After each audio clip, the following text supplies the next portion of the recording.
Olá, bem-vindos a mais essa nossa conversa. Hoje a gente vai fundo numa figura, assim, muito forte e, vamos combinar, bem complexa da Torá. Judá, ou, no hebraico original, Yehudá. Olá, pois é, Yehudá. A pronúncia correta é Yehudá. É um nome que já chega com peso, né? A gente pensa logo no leão, na realeza. Sim, na tribo que deu origem aos reis, tipo David, e, claro, na tradição judaica, de onde viria o Messias. Exato, essas são as ideias mais conhecidas. Mas as fontes que a gente consultou, elas trazem um olhar diferente, sabe? Uma perspectiva da Cabalá mesmo para tentar desvendar umas camadas mais profundas do arquétipo de Yehudá. Legal. A ideia, então, é ir além do que está na cara, do óbvio. Isso. E o ponto de partida é justamente um paradoxo que deixa a gente pensando. Porque a vida do Yehudá, se a gente olha de perto, tem uns momentos bem sombrios, erros sérios, crises familiares pesadas, decisões que hoje a gente olha e questiona, né? Verdade. Fica aquela pergunta: como é que essa trajetória, com tantas, digamos, falhas aparentes, foi justamente a escolhida para carregar a coroa, a promessa da realeza e da redenção final? É a grande questão, né? E a resposta, segundo essas fontes cabalistas, não está na superfície, não. Ela está meio escondida. Onde, então? Bom, parece que está no significado secreto do nome dele, Yehudá, numa ligação bem inesperada com um mês específico do calendário hebraico. E olha, não é um mês qualquer, é um mês cheio de história difícil. E também num drama familiar que, nossa, a Cabala reinterpreta de um jeito como um ato de reparação cósmica. Poxa. Então a ideia é montar esse quebra-cabeça juntos aqui. Exato. E um ótimo jeito de começar pelo nome mesmo, Yehudá. Perfeito. Foi a mãe dele, Lia, que deu o nome. As fontes dizem que vem da raiz hebraica Oda-A. Como é que a gente pronuncia isso direitinho? E o que significa de fato? A pronúncia é Odaá. Tem uma leve pausa e a ênfase é no A final. Muitas vezes a gente vê traduzido como agradecimento, e tem isso também, mas a raiz da palavra vai mais fundo, aponta para reconhecimento e o que é chave aqui, para confissão ou admissão. Interessante. Reconhecimento, confissão. Então o nome já traz uma essência, uma missão talvez. Tipo, a capacidade de reconhecer a verdade, mesmo quando é desconfortável. Exatamente isso. A força da Odaá é essa capacidade, sabe?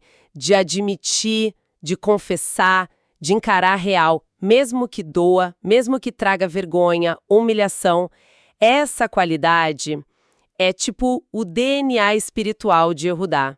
E vai ser decisiva num momento super crítico da vida dele, como a gente vai ver. E tem a gematra também, né? A Cabala gosta de olhar os números. O valor numérico de Yudá diz alguma coisa. Sim, a gemátria, que é essa prática de buscar significados nos valores das letras hebraicas, dá outra pista.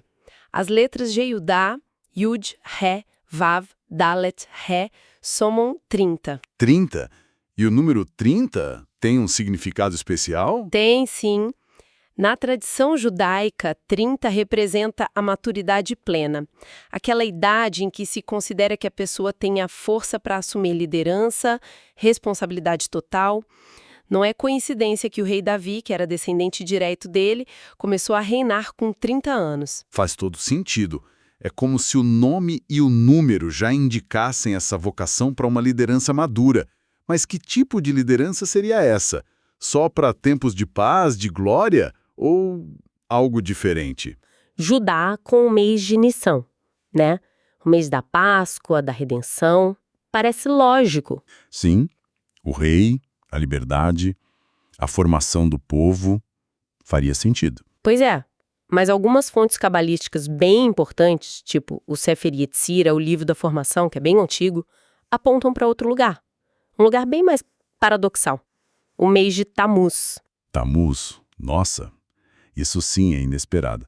Tammuz é um mês pesado na tradição, ligado a crises históricas sérias. O bezerro de ouro, a quebra das primeiras tábuas da lei, a queda das muralhas de Jerusalém. Exato. É um mês que lembra falha, principalmente falha de liderança. Como é que pode, o arquétipo da realeza, estar ligado justo ao mês de crise? Essa é a pergunta. E esse paradoxo é a chave. A Cabala parece estar dizendo que a verdadeira liderança de Yehudá não é só para reinar quando tá tudo bem, sabe? É algo mais profundo. E para entender isso, a gente precisa olhar para a letra hebraica que, segundo Sefer Yetzirah, rege o mês de Tammuz. É a letra Het. Chet. A importante a pronúncia aqui, né? Não é um som de T, como em tchau. Isso, não é. É um som gutural, vem do fundo da garganta. Para facilitar, a gente pode chamar de Het. Pensa no J do espanhol, tipo em Ramon, ou o X forte do alemão, em Bar. A letra em si, o formato dela, Het, parece um portal, né? Uma passagem. Ou uma encruzilhada. Um portal, uma encruzilhada. E o que essa letra, Het, simboliza nesse contexto todo de crise de Tammuz? Ela carrega uma dualidade muito forte. Het é a primeira letra de Retá, que significa pecado, mas no sentido original da palavra é mais como erro, errar o alvo, uma falha de percepção, de ação. Ok, o erro. Só que ao mesmo tempo, Het também é a primeira letra de Raim. E Raim significa vida. Caramba. Então a mesma letra que rege o mês da crise representa essa escolha. O erro que leva à falha ou a chance de atravessar para a vida. Precisamente. A energia de Tammuz, que é moldada por essa letra Het, coloca a gente bem nessa encruzilhada. Uma visão errada da realidade, um julgamento falho, tipo no bezerro de ouro, leva ao Het, ao erro com consequências graves. Mas uma percepção correta, um reconhecimento da verdade, permite passar por esse mesmo portal na direção de Raim, da vida. Nossa, isso muda tudo sobre a ligação do Yehudá com Tammuz. Então a missão dele não seria só ser rei, mas ser o modelo da força que consegue guiar através dessa passagem perigosa. O líder que não foge da crise, mas que sai dela, transformando a situação. É exatamente essa leitura. A força do Yehuda se revela justamente aí, na capacidade de navegar essa encruzilhada, de encarar o potencial de erro, o Het, e achar o caminho para a vida, para Raim. E o teste supremo do Yehuda, o momento em que ele mesmo fica de cara com esse portal escancarado, envolve a figura de Tamar. Ah, a história de Yehudá e Tamar. Essa é uma das partes mais, chocantes, né? E moralmente complicadas da Torá. Tem adultério, engano, quase uma condenação à morte. É difícil ler sem ficar meio desconfortável. Como é que a Cabala vê isso? Então, a visão cabalística meio que eleva essa história para além do escândalo pessoal, sabe? Ela interpreta como um ato necessário e sagrado, um ato de retificação, que eles chamam de tikkun. Para entender, a gente tem que lembrar rapidinho, os dois filhos mais velhos de Yehuda, e Onã, se casaram com Tamar e morreram. A Torá diz que foi por causa da maldade deles. E a tradição explica que essa maldade era porque eles se recusaram a cumprir o dever do levirato, né? Ter filhos com o Tamar, que era viúva do irmão, para continuar a linhagem. Eles impediram ativamente que ela engravidasse. Exato. Esse ato é conhecido como Hashatat Zera, literalmente, destruição ou desperdício da semente. A pronúncia é Hashatat Zera. Para a Cabala, isso vai muito além da questão biológica. É visto como uma interrupção de propósito do fluxo da energia criativa divina, a Shefa. A pronúncia é S-H-E-Fa. É a força vital que vem do divino para sustentar o mundo. Um bloqueio da energia divina? Como assim, conceitualmente? Tentando simplificar uma ideia bem profunda. A Cabala fala das Sefirot, que são como canais ou atributos divinos por onde essa energia flui. A energia vital, que está ligada à procriação, a Sefirá de Yesod, fundamento, precisa fluir para se manifestar no nosso mundo físico, a Sefirá de Malchut, reino. E Tamar, nessa situação, representava o potencial de Malchut. Era o receptáculo para a continuidade de uma linhagem muito específica que se entendia como essencial, a futura linhagem real messiânica. Entendi. Então, quando e Onã se recusaram a ter filhos com ela, não foi só egoísmo. Na visão cabalística, eles estavam bloqueando esse canal de energia vital, fechando a porta para a manifestação dessa linhagem no mundo. Entendi. E Tamar, nessa leitura, ela percebe a gravidade disso tudo, tipo a dimensão cósmica da coisa. É exatamente essa a interpretação. Tamar entende que a linhagem messiânica que devia passar pela casa de Yehudá está correndo risco de se perder para sempre, principalmente porque o próprio Yehudá, com medo pela vida do último filho dele, volta atrás na promessa de entregá-lo a Tamar, quebrando o costume. Então a atitude dela... A atitude dela de se disfarçar, de se colocar estrategicamente no caminho de Yehudá, não é vista como um ato de paixão ou vingança. É interpretada como uma ação deliberada, quase desesperada, mas com um propósito maior: garantir que essa luz essencial não se apagasse. E o nome dela, Tamar, tem algum simbolismo aí também? Você falou da gemátria antes? Tem, e é muito, muito significativo. O nome Tamar, tem o valor numérico 640. E olha que incrível, é exatamente o mesmo valor da palavra hebraica shemesh, que significa sol. A pronúncia é shemesh. Tamar como sol. O que isso quer dizer? Simbolicamente, ela age como um sol oculto. No momento em que a linhagem essencial podia se apagar na escuridão, ela intervém, de um jeito nada convencional, para garantir que a luz da futura redenção não se extinguisse. Ela garante a continuidade, mesmo que por meios chocantes. O que nos leva ao momento de clímax da história para o Yehuda, né? Tamar engravida, é acusada publicamente de prostituição, que era crime punido com a morte na época, e aí na defesa dela, ela não acusa Yehuda na cara dura. Ela manda para ele os objetos que ele deixou com ela como garantia: o selo, o cordão, o cajado. E manda dizer: do homem a quem pertencem estas coisas, eu concebi. E Yehuda é confrontado ali, na frente de todo mundo. Exato. Esse é o momento da verdade para ele. O portal da letra Re está ali, escancarado na frente dele. A escolha é brutalmente clara. Ele podia negar, salvar a própria pele, a reputação, a posição de líder, deixar Tamar ser condenada à morte. Esse seria o caminho do encobrimento, da injustiça ao lado Re, do erro, do pecado, do portal. Ou ele podia fazer exatamente aquilo que está na raiz do nome dele: Odá, reconhecer, confessar, admitir publicamente a responsabilidade, encarar a vergonha, a humilhação, mas salvar a vida dela. E, talvez sem nem perceber toda a dimensão naquele momento, salvar a própria linhagem real e messiânica. E é exatamente o que ele faz, ele ativa a força da Odá. E Odá declara publicamente aquelas palavras que ficam ecoando: Tzadakamini. A gente pronuncia Tzad-ka-mi-meni, que significa ela é mais justa do que eu. Nossa, que força tem esse reconhecimento! Assumir a responsabilidade total assim, publicamente. E nesse ato de rodar, ele atravessa o portal.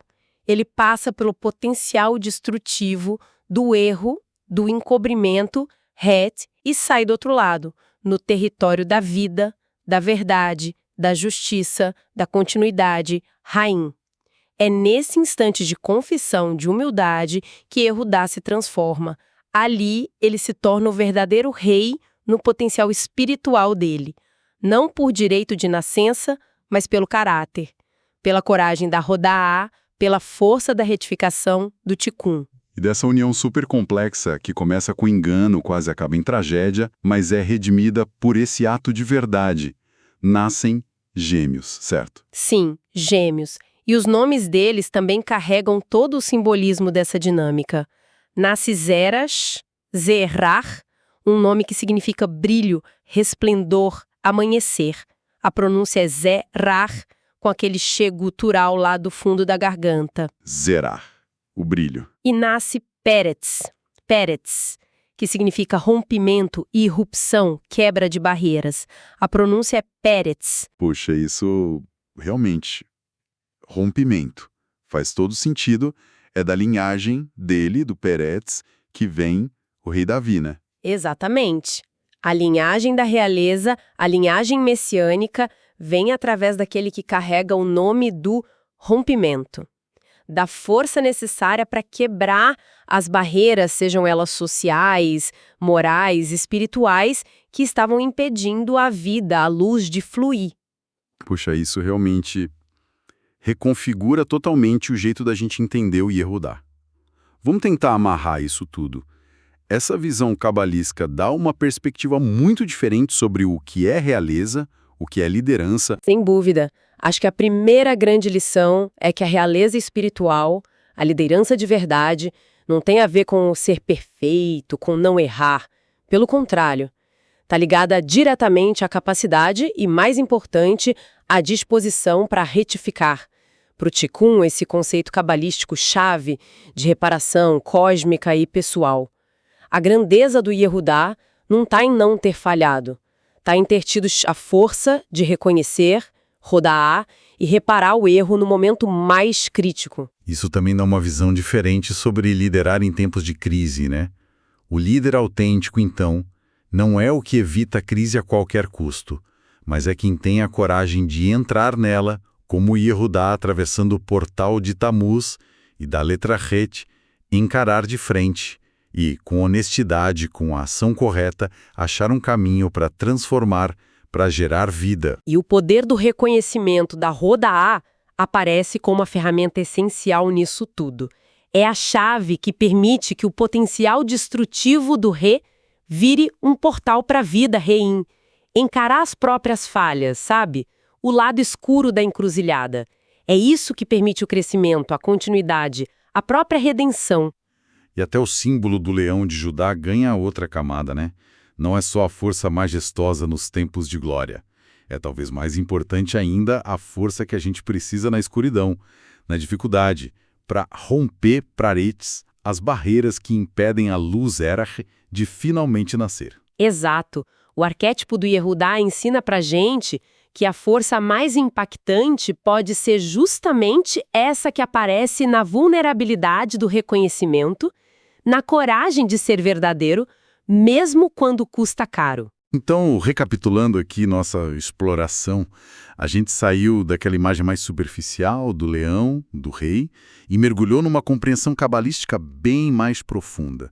Vimos a realeza que nasce da retificação, do Tikkun, o poder transformador da confissão honesta, da Rodaá, a travessia necessária pelo portal da crise, simbolizado por Tamuz e pela letra Het, e a história complexa com Tamar, não como um escândalo, mas como um ato cósmico para garantir a continuidade da vida e da luz, resultando no rompimento, Peretz, que leva ao brilho, Zerach. É uma análise que mexe com temas universais, né? A natureza da liderança autêntica, o peso da responsabilidade pessoal, o potencial de transformação que está escondido dentro da crise e a jornada, que muitas vezes é tortuosa, mas é possível em direção à reparação, à redenção. Uma visão bem mais complexa, mas também mais humana e, quem sabe, até mais inspiradora do que a de um herói perfeito sem falhas. Concordo plenamente. A história de Judá, vista por essa lente, fala direto para a nossa própria capacidade de se transformar. Uma capacidade que mora em cada dificuldade, em cada confronto honesto com nossos limites, nossos erros. Isso deixa a gente com uma reflexão final, então. Se a crise, como o Tamuz, e o potencial para o erro, como a letra Re, podem mesmo conter portais para a vida, para Erraim, e se a chave para atravessar esses portais é o reconhecimento honesto, a Rodaá, a força do Yehudá, como será que essa dinâmica acontece nas nossas vidas, no dia a dia? É algo para a gente pensar, né? Talvez refletir sobre como aqueles aparentes fracassos, sabe, os momentos difíceis, os erros que a gente comete, quando a gente encara com a coragem do reconhecimento, eles podem, de um jeito que a gente nem espera, abrir caminhos. Caminhos para rompimentos, para peretes, que a gente nem imaginava, permitindo que novas formas de brilho, de Zeret, apareçam, revelando um potencial que estava escondido justamente ali, dentro do desafio. Que portais será que estão escondidos nas nossas próprias dificuldades, só esperando o reconhecimento para se transformarem?